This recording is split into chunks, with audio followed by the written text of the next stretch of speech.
Section 3. You will hear a student called Sandra talking to her tutor about a draft proposal she has written for a competition. First, you have some time to look at questions 21 to 24.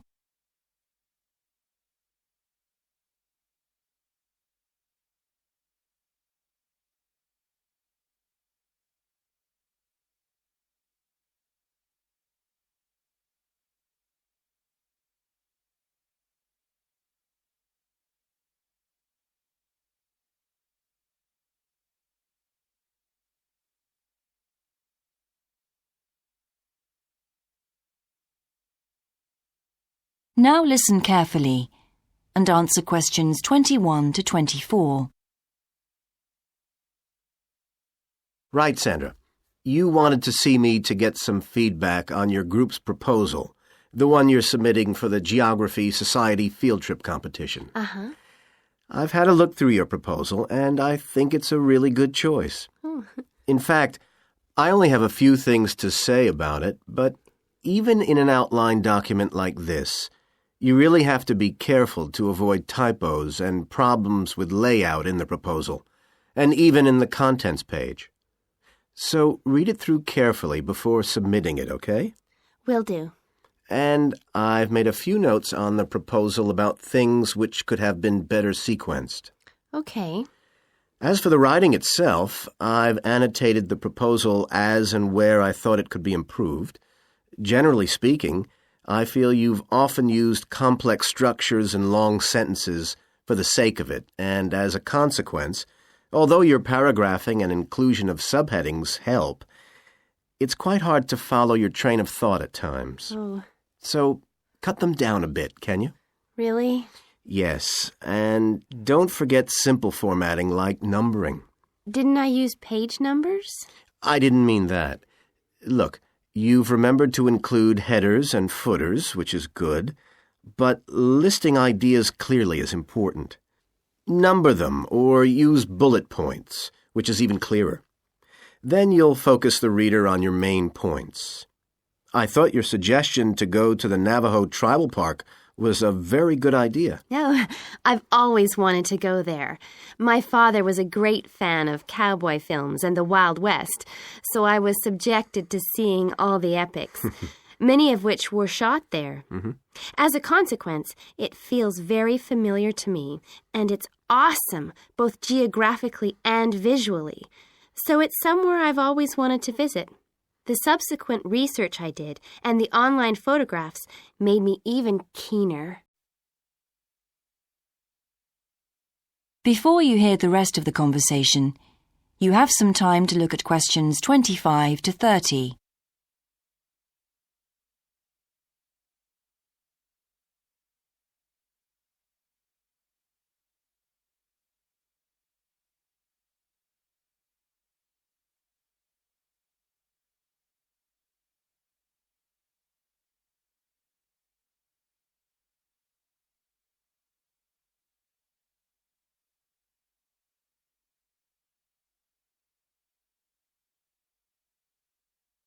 Now listen and answer questions 25 to 30.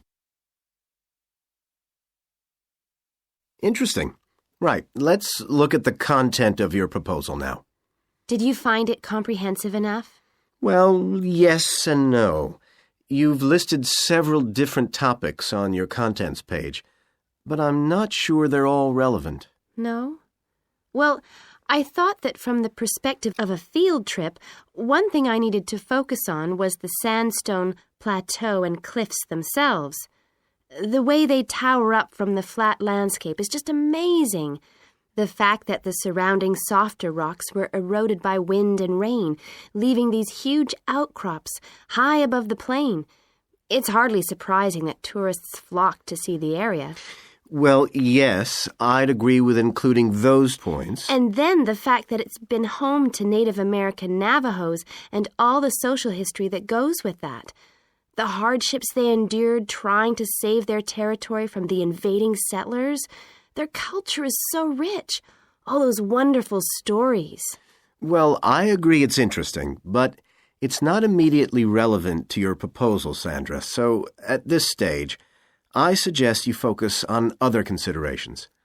I think an indication of what the students on the trip could actually do when they get there should be far more central, so that certainly needs to be included and to be expanded upon. And I'd like to see something about the local wildlife and vegetation, too.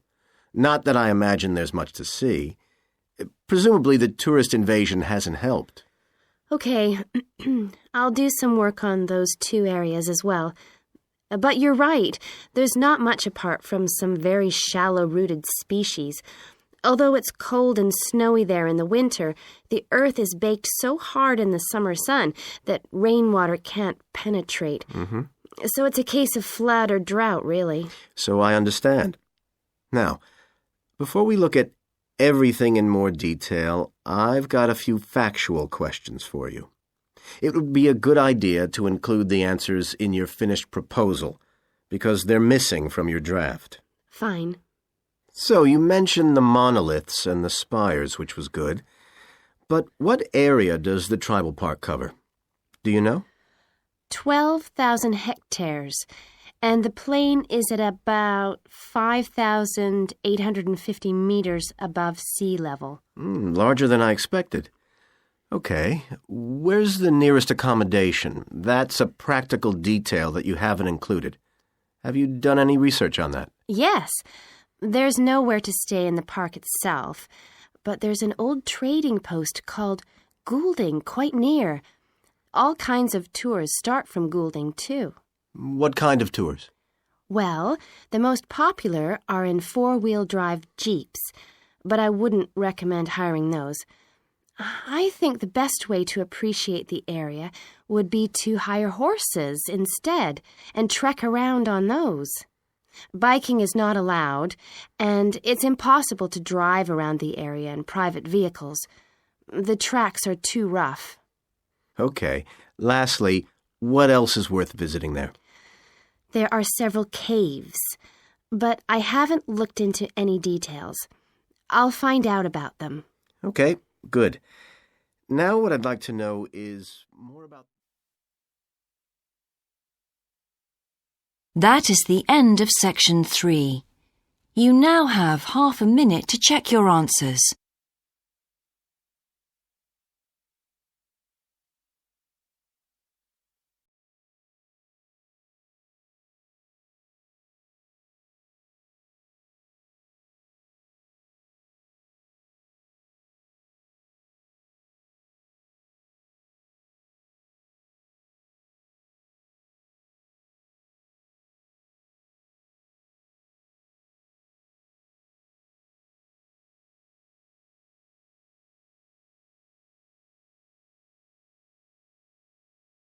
Section 4. You will hear a lecturer's introduction to a geography module.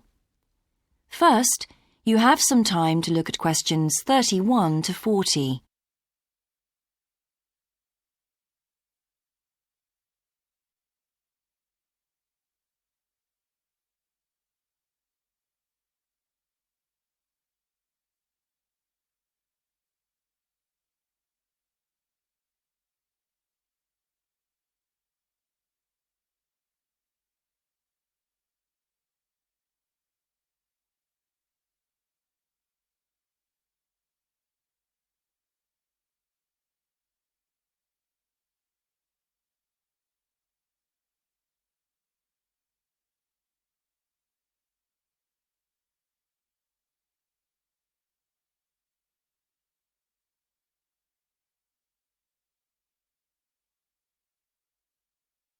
Now listen carefully and answer questions 31 to 40. So, welcome to your introductory geography lecture. We'll begin with some basics. Firstly, what do we learn by studying geography? Well, we learn a great deal about all the processes that have affected and that continue to affect the Earth's surface. But we learn far more than that, because studying geography also informs us about the different kinds of relationships that develop between a particular environment and the people that live there. OK, we like to think of geography as having two main branches. There's the study of the nature of our planet, its physical features, what it actually looks like, and then there's the study of the ways in which we choose to live and of the impact of those on our planet. Our current use of carbon fuels is a good example of that. But there are more specific study areas to consider too, and we'll be looking at each of these in turn throughout this semester. These include biophysical geography, by which I mean the study of the natural environment and all its living things. Then there's topography. That looks at the shapes of the land and oceans. There's the study of political geography, and social geography too, of course, which is the study of communities of people. We have economic geography, in which we examine all kinds of resources and their use, agriculture, for example. Next comes historical geography, the understanding of how people and their environments and the ways they interact have changed over a period of time. And urban geography, an aspect I'm particularly interested in, which takes as its focus the location of cities, the services that those cities provide, and migration of people to and from such cities. And lastly, we have cartography. That's the art and science of map making. You'll be doing a lot of that. So, to summarise before we continue, we now have our key answer. Studying this subject is important because without geographical knowledge, we would know very little about our surroundings and we wouldn't be able to identify all the problems that relate to them. So, by definition, we wouldn't be in an informed position to work out how to solve any of them.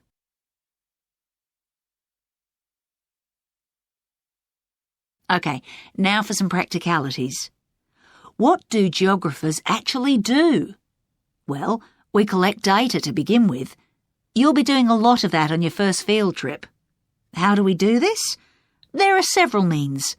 We might, for example, conduct a census, count a population in a given area perhaps. We also need images of the Earth's surface which we can produce by means of computer generation technology or with the help of satellite relays. We've come a very long way from the early exploration of the world by sailing ships, when geographers only had pens and paper at their disposal. After we've gathered our information, we must analyse it. We need to look for patterns, most commonly those of causes and consequences. This kind of information helps us to predict and resolve problems that could affect the world we live in. But we don't keep all this information confidential. We then need to publish our findings so that other people can access it and be informed by it. And one way in which this information can be published is in the form of maps. You'll all have used one at some stage of your life already. Let's consider the benefits of maps from a geographer's perspective. Maps can be folded and put in a pocket and can provide a great store of reference when they're collected into an atlas. They can depict the physical features of the entire planet if necessary, or just a small part of it in much greater detail. But there is a drawback. You can't exactly replicate something that is three-dimensional, like our planet, on a flat piece of paper, because paper has only two dimensions. And that means there'll always be a certain degree of distortion on a map. It can't be avoided. We can also use aerial photographs, pictures taken by cameras at high altitude above the Earth. These are great for showing all kinds of geographical features that are not easy to see from the ground. You can easily illustrate areas of diseased trees or how much traffic is on the roads at a given time, or information about deep seabeds, for example. Then there are Landsats. These are satellites that circle the Earth and transmit visual information to computers at receiving stations. They circle the Earth several times a day and can provide a massive information. You'll all be familiar with the information they give us about the weather, for example. So, what we're going to do now is look at a short presentation in which you'll see all these tools. That is the end of section 4. You now have half a minute to check your answers.